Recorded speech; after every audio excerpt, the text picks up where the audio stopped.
It is a year in Nigeria, and Nigerians will not forget in a hurry. It was the first time since post-Civil War of 1970 that the economy ran into a recession. The foreign exchange market melted, and the people looked desperately to the Buhari's administration for answers and solutions. The outgoing year took off on a troubled note. No thanks to the various controversies surrounding the new budget and a spate of militant attacks on oil facilities in the Niger Delta. By the end of the first quarter, it was obvious that Africa's largest economy was heading into a sharp decline, led in the main by stubborn low oil prices, falling output, revenue shortfall, the impact of foreign exchange ban on some 41 items, and a general drop in industrial production.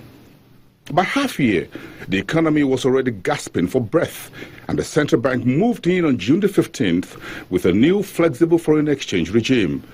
Complementary administrative measures were also taken towards achieving this goal, among which was the directive to IMTUs to sell forex directly to bureau de change operators in order to improve liquidity in that segment of the foreign exchange market.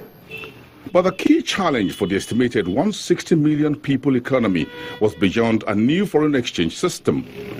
The Buhari's administration was not injecting massive funding as it drains trillions of naira from the banking system into the Treasury's single account. By July, however, the administration begins some fiscal spending, but its effects were hardly felt as nearly 27 state governments were owing salaries and pensions, and the trickle-down effects start to hit the streets. When you're in a recession, ideologically, you spend your way out of it. And you spend impactfully, and you spend in such a way that it creates inclusive growth. That means employment. So a recession is defined as contraction in economic activity coupled with high unemployment, weakness in the financial system, and a reduction in confidence. Grappling with the state of economy now in recession, the Buhari's administration turns to international community for help. We're going to provide support for $1 billion. That's general budget support. But there are issues around that in terms of policy reforms that the government has committed itself to, which also are part of that, discussion that we have had. But in addition to that, between 2016 and 2017, we're going to invest in total in different sectors, right? A total of 4.1 billion US dollars in the Nigerian economy. Now the government securities market, where local investors were smiling with the record yields the government was paying, analysts were concerned about the sustainability of domestic investors' confidence.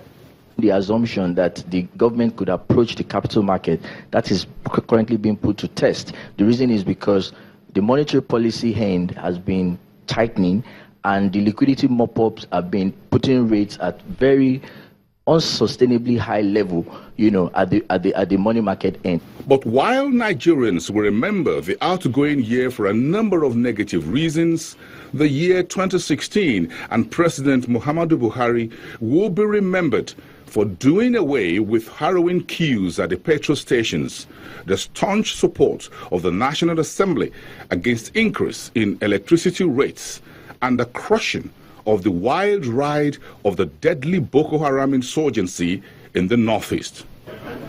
Bosin Omofaye for Channels Business News.